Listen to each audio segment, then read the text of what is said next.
Life can be messy, Life can be unpredictable, but a whole lot of love. and a little wine makes it all work. This is Love and Jesus Juice.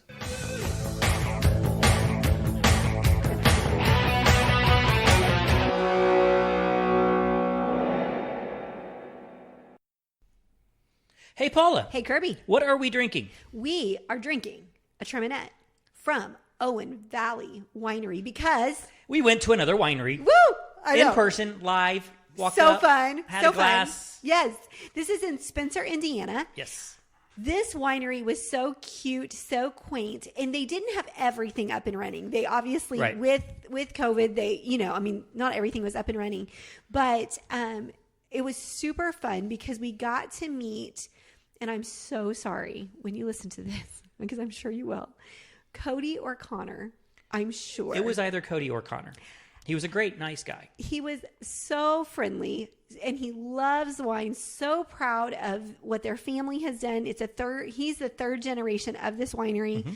I absolutely loved everything. Or he's the second generation, and the third generation's like 7, and we Yeah. didn't meet him. We didn't meet him, but yeah, and I did not get the name, and I feel horrible about that. Mm-hmm. But what I loved, Cody or Connor, who I believe I know it was one of those.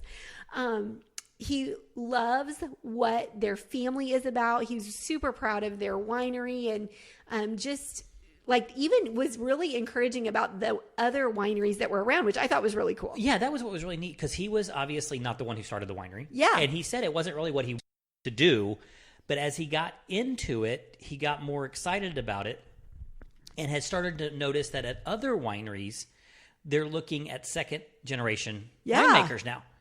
And so some of these, we've kind of watched this over the last 10 or 15 years, wineries pop up. But Yeah. now some of them are maturing and they're getting handed down. And so some of that initial flavoring and taste is changing as the second generation takes over. Which is so cool, and they're making it their own. And it's just like I'm from a family of cooks, and I think it's so amazing because it's kind of the same thing. Mm-hmm. Like my grandma left my mom a recipe that she tweaked a little bit, and then my mom left a recipe that I tweaked a little bit, and now our girls are tweaking. And I Yes. feel like wine is the same way. Like It really okay, is. what their tastes and flavors are. So And the Traminette is Indiana's white grape. yes, and some of the wines that they had there, we have not historically liked Right. from other wineries, and Right. so we were pleasantly, Chamberson. yeah, we were pleasantly surprised. So Treminette is one of those that Yes. we have not normally liked, but let's do it. And that is crisp and pear. It is Follow. heavy on the pear. Mm-hmm. It's heavy on the pear. Good but thing I like pear. but it's not sweet, and it's not. No, there's no syrupy after weirdness. No, it is just a really light, great. We call this our porch wine, right? Mm-hmm. There are some that are just supposed to be really crisp and cold and drank on the porch, and Yep. this is absolutely And one this of is it. those. And I think it may go well with the carrot cake I bought. Yes, Because I like carrot cake. from Shannon Sugar Rush here in Rockville. Another shout out to our local bakery. Yes, that we love, and we really do love to support small business. Yeah, you were talking about those Indiana grapes, and like with the Chamberson, I still don't love Chamberson, Right, still not my favorite. but we were able to say if we were going to drink Chamberson, that would have been one that we would drink. And sometimes when you have wine, that's the best you can hope for. Well, because you're not going to here's the thing. I think when we first started going to wineries, I felt bad if I didn't like one of their wines. Yeah, when we started with this whole policy, we always bought a bottle. Right, exactly. And sometimes, just like a cook in the kitchen, sometimes you're just not going to love it. And that doesn't mean it's bad. Right. It literally just means it's not my palate. It's Right. not what I love. But I would say Owen Valley, super fun. They do some different things during the summer, just like a lot of wineries do locally. So definitely check them out. Definitely go follow them. Yeah. And, if your state is starting to open up, and Indiana can say today or yesterday was the first day with 0 deaths. Yes. Which, Amen. that's exciting. So we have moved past a curve. We could say if it comes back, we are officially in the second wave because our first wave has crested and washed away. So if you're in a state like Indiana, wineries are a great way to kind of start to get out. Yes. They're not heavy crowds. There's people, you can see people, but you can socially distance still, and you can kind of have a special experience without getting into that festival atmosphere. Right. And I will say that the wineries that we did go to a couple weekends ago, they really are being super careful. So don't be surprised if you go and they don't have everything up and running. Some of the tastings are a little bit different right now and things like that. So I guess I would say, as a small business owner, be really patient, because we're all doing our best. And sometimes we get frustrated by that because we want it to look like what it did before. And so just give everybody some grace. Absolutely. Grace is... Yeah, that's the key word right now. Right. If everybody would just give grace. Yes, exactly. We could end a lot of this. But one of the things friction. that we did not see when we were at Owen Valley, but I saw when I was looking at them on Facebook is, and I don't know when they have it or what their situation is, but they talked about mango cheesecake. Mango cheesecake. Which You are a mango freak. In anything mango, I mean, I really have not met something mango that I did not like. And then you put it with cheesecake. So yes, I'm lactose intolerant, but that's why they created lactate. So I think, we got to hook that up. Oh, wow. Okay, yes, we will have to do that. Okay, I want to tease a couple of things. Okay, let's talk. So we are in the works Yes. of having a special guest on and having the conversation that we aren't qualified to have. Yes, this was something that we have been truly, truly praying about, talking about, not trying to be oblivious. Right. But it wasn't something we were qualified to have. So talk about this. So yes, we are formulating sometime in the next week or 2 or 3. We will have a guest on, and maybe even a live show. It's still kind of in the works, but where we will talk about race. Yeah. We want someone who is more qualified. Right. Who didn't grow up in rural Indiana with lily white skin. Yeah. To help us understand. And to talk to us, and one of the things that I said is I want it to be somebody, whoever we talk to, I want it to be somebody that will trust us, that we are not trying to be offensive. Right. It's from a lack of education. And while there can be a lot of things said about this time and this season, one of the things that I would hope is that for those of us that really have a good and pure heart, and I understand that that's not everybody, a lot of what we do or don't do is from a lack of education, not on purpose. And I'll tell you, just as a precursor to that conversation, is if you have an opinion about this, you're probably wrong on both sides. Right. Now, you can have kind of this neutral waving, because an opinion means typically that you think, see, it's black and white, there's only one. This way or that right. was no pun intended on the black and white, but you see it right or wrong. And I think there is so many exceptions to the rules. Right. And that's what the conversation I want to have is, what are the exceptions I'm not understanding? How should we say this? How should I be seeing this from somebody else's perspective? And that's what it keys down. So there's a little teaser for an upcoming show that hopefully will be in the next week or 2. So let's get on with tonight's topic. Okay. So this is going to be the first in a series, multiple series of a program that you and I developed. Such a God thing. I mean, truly, like, I would love to take all the credit for this, but you can look back and go, okay, seriously? We've written trainings before and they've never been this. So we were sitting and we were talking a few years ago, trying to prepare a training for an all-day event. And we wanted to do something different. But we had acknowledged or started to recognize amongst the people that we were working with a pattern. A situation that went beyond the business type world. So tell people about that. So really, what I had done prior to this, mostly, not always, but mostly, is I had worked on training business skills. Mm-hmm. I'm in business. I'm a mentor to a lot of people that I help start businesses, and so that was really my focus. What I started to understand is that I could help them know all the tools to be effective in the business, the basics of that. But their life could be falling apart, which meant none of those skills worked. Right. Because their life was a mess. Right. And exactly. So we said, okay, how do we address that? And in a matter of I just popped my fingers in case you didn't pick that up. In a matter of about 15 minutes, we put together something that we have started to call Born to Fly 360. Yeah. And the idea behind it was we were going to look at a holistic approach to a person's life. Sheldon Cooper from Big Bang Theory would call it a unified approach to personal development. Right, exactly. It's not just one gimmick that you hear about or one solution. It was, how do we make all of the things work? Because what we were realizing was balance is not a real thing. Totally not. And we've said that a million times. So if you think about balance, how long can you actually balance on a teeter-totter?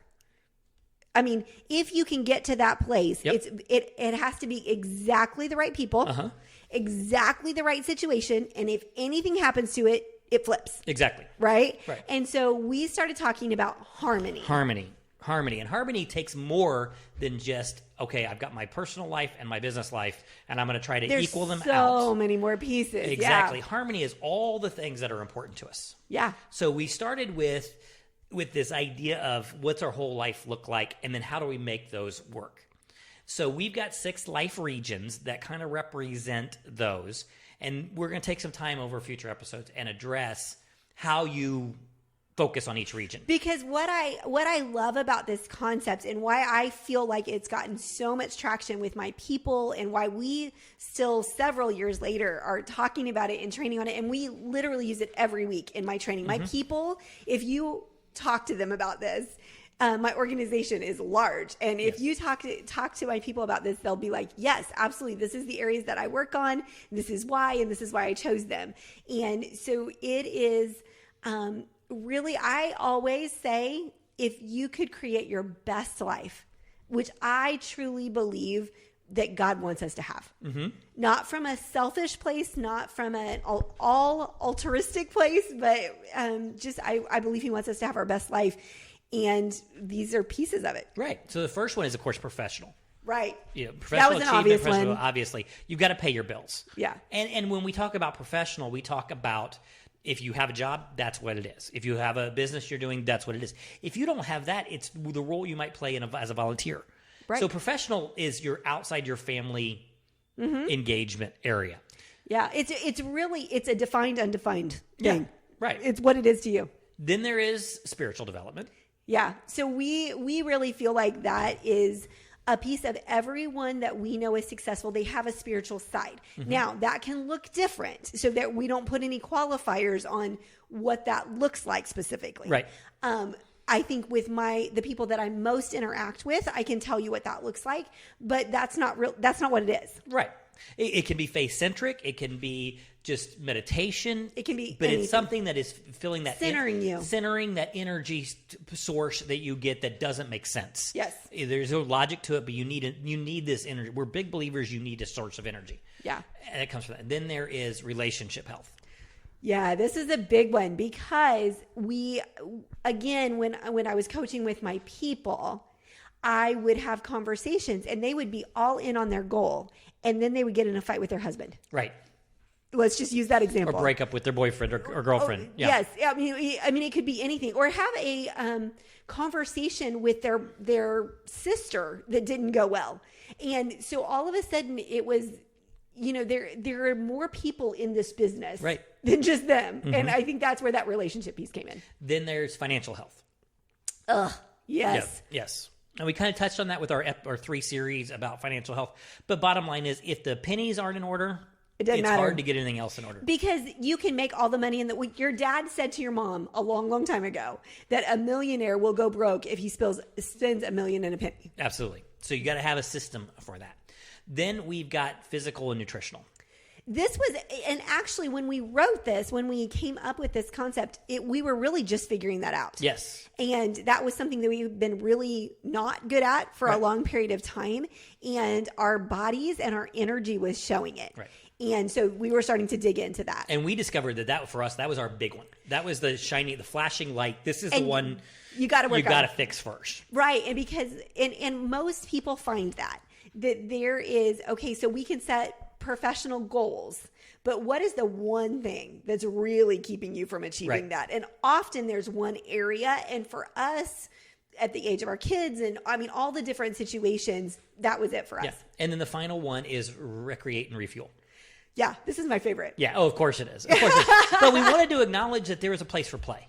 Yeah, I work really, really hard, and I can have, why I say that is because I can have a tendency to totally forget this one, but it is the one thing that makes me love life best. Yeah, and it requires a strategy. Oh, because you can overplay and you can underplay. Totally. And so it's important to have a strategy. In all of the 6 regions, you have to have a strategy. But what we noticed was going into this, we can pay lip service to those, and that's kind of my issue with a lot of personal development programs. Is I do think they hit around the solutions, but they don't focus on the real core level of how you get there, the changes that have to be made. So go over, say those just again one more time, just so if somebody's like going, okay, give them to me again. Okay, professional achievement, right?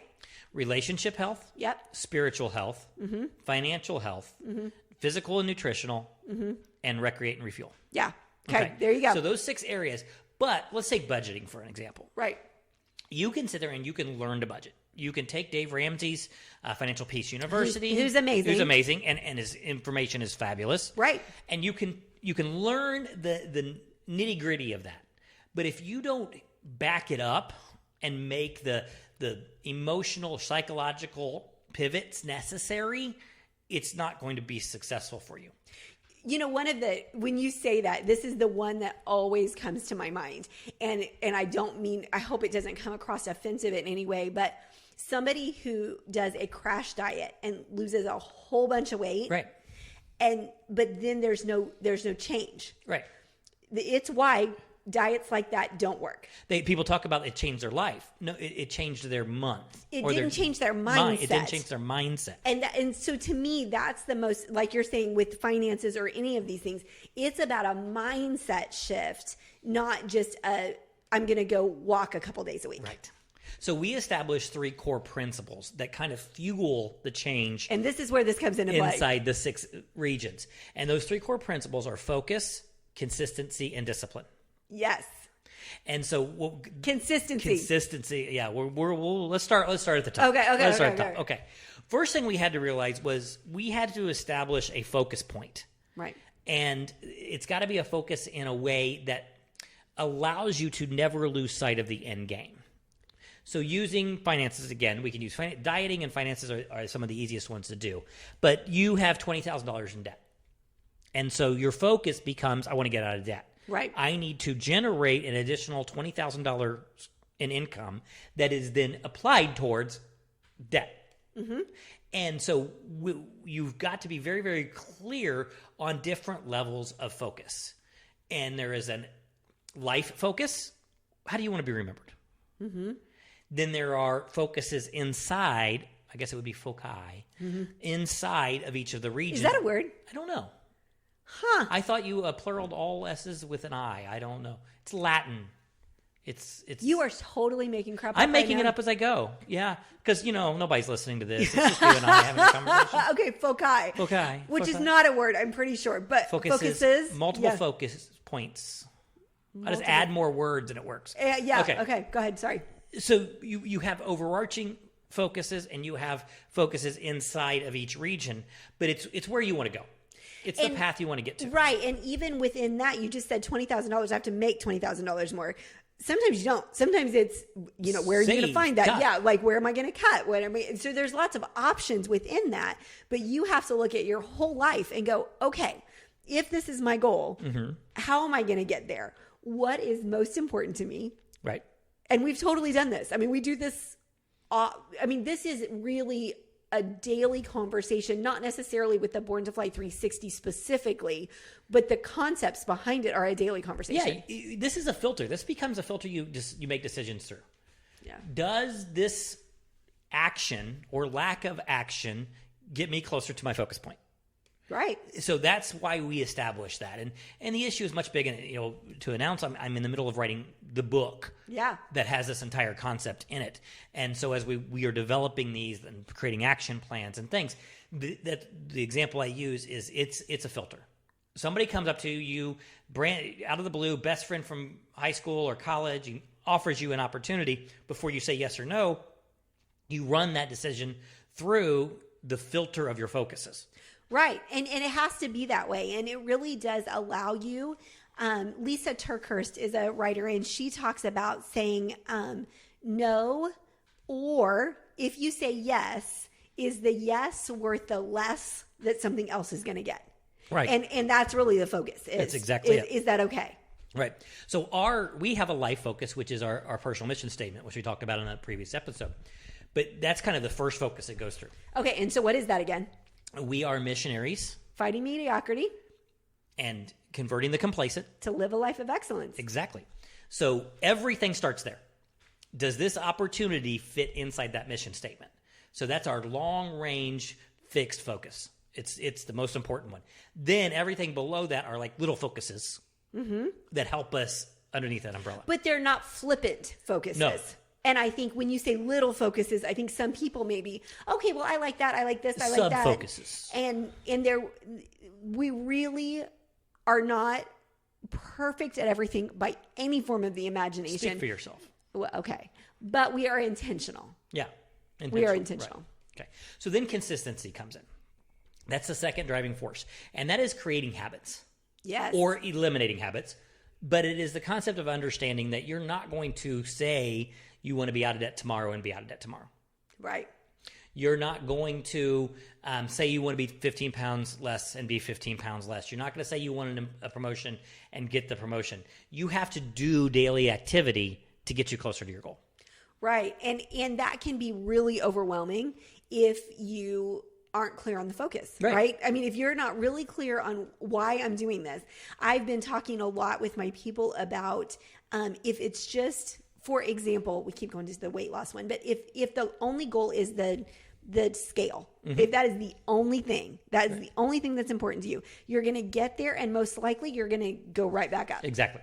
And so the consistency, but you have to, without the focus, without focus. Do it again. Yeah, no, these are intertwined. They are connected.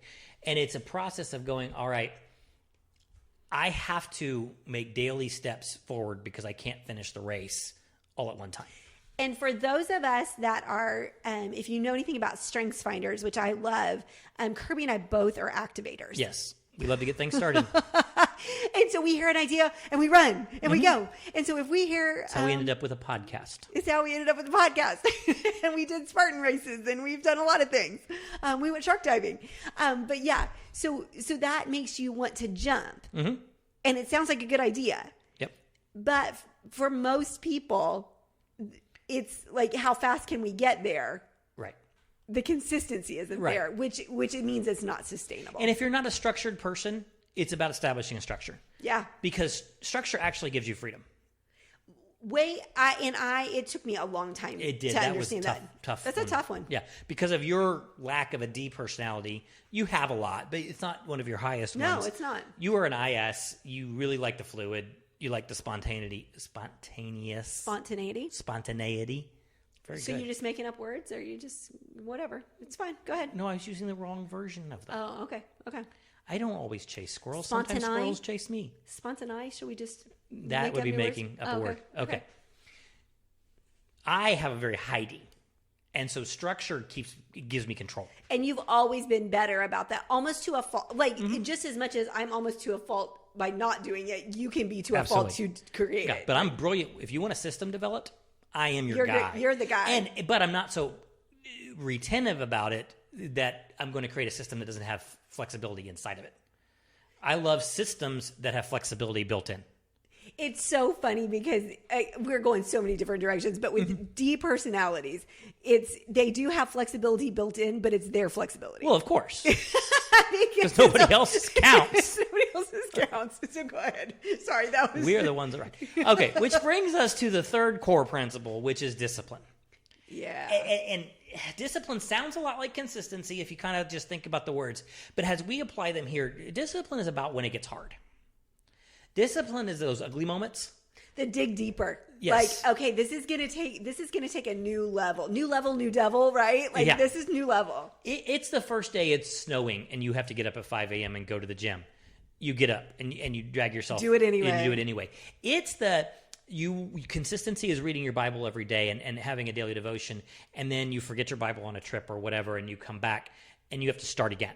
The discipline makes you start again. It's coronavirus hits. Yeah. And you were doing something really awesome, and then like your gym closes or whatever. I mean, a million different things happen. Yeah, it's that moment where you have to go, I'm going to do it anyway, or I'm going to get back to it before it gets bad. And I have so many of my people that were really working through some things and doing some great things. And It wasn't that they weren't disciplined. It wasn't that they weren't consistent. It wasn't, any of those, they weren't focused. It just, coronavirus hit and it just like derailed them big time. And I think one of the things with all three of those, I will say is you will get derailed. Yeah.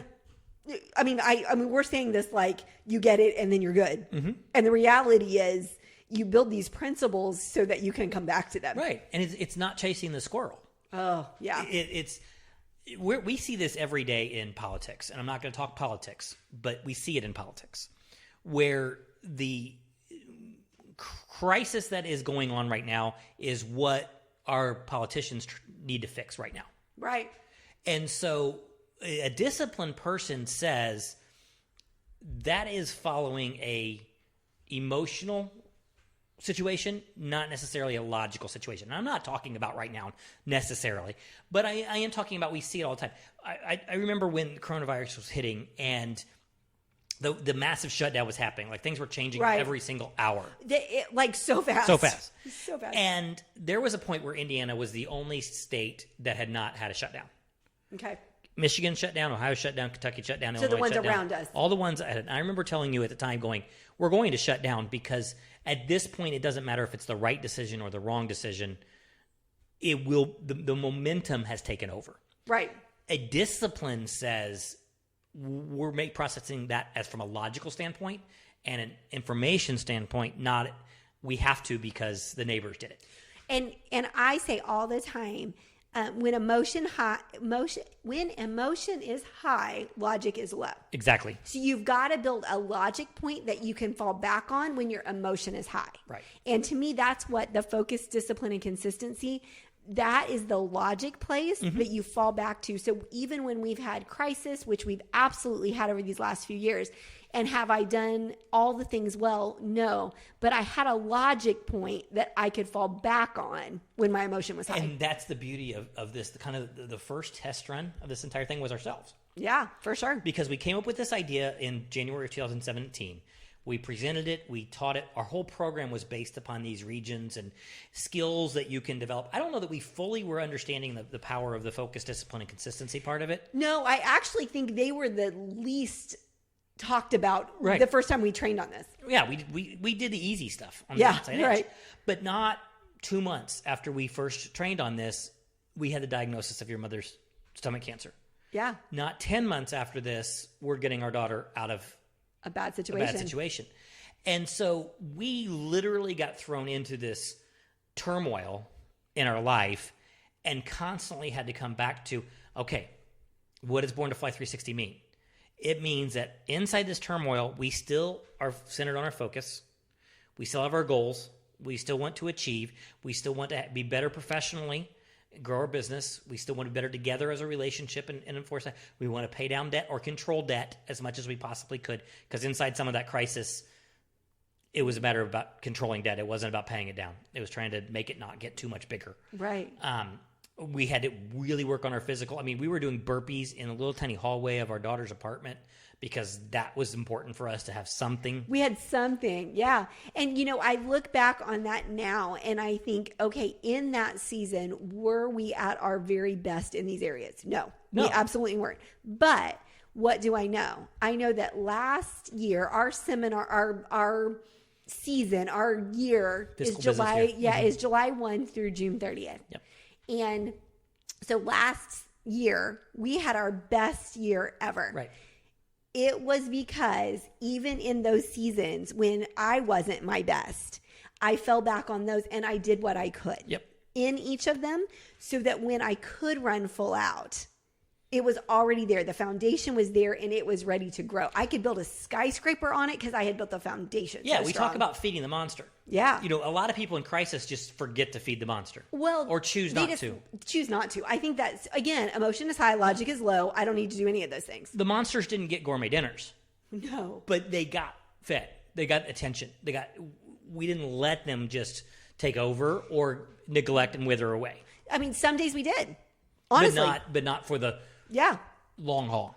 Absolutely. And survival meant some days we did, but we were aware of those things, and we were considerate. We sent the monster to a babysitter. Yeah, we were considerate of those things. And when we felt like emotionally we were at a place where we could start being real about them, we had those conversations. Mm-hmm. And to me, today, right now, in this moment, it's about starting the conversation. And so you don't know what your life is going to be like. I hope you never have a parent that goes through something like cancer. I hope, or anything tragic like that. I hope you never have a daughter that is in a yucky marriage situation that you need to help them get out of, or a friend or whatever. But the reality is that you're going to have something. Mm-hmm. And so if we start this conversation now while you're not in the middle of that, then you're going to be set up for when you do. We tell your people, or tell our people we coach a lot of times, work when the weather's good. Yeah. Plant when the sun's shining. Because when the blizzard comes, you got to be ready.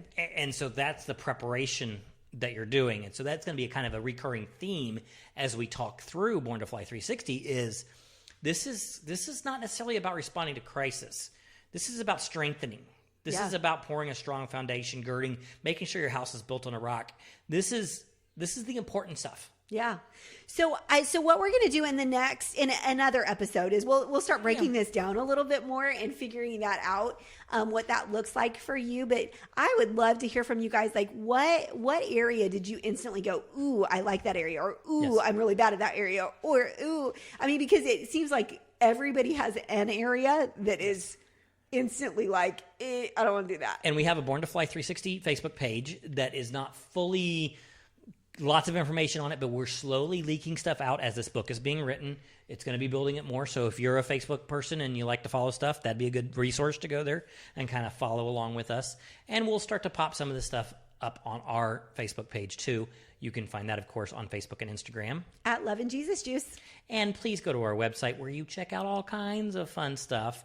The super cute tank top you need right now. I'm just saying, and a hat, because they're awesome. This is the time of year. Exactly. And just get some custom wine glasses for you and your girlfriend, your best friend, your husband, whatever. And sign up for our newsletter /fan club so that you'll be the first to know about our very special guest episode when we are ready. Oh, we're so excited about that. It. I'm so excited about that. And go rate us. Absolutely rate us. Let us know so other people find us. Have a fantastic week.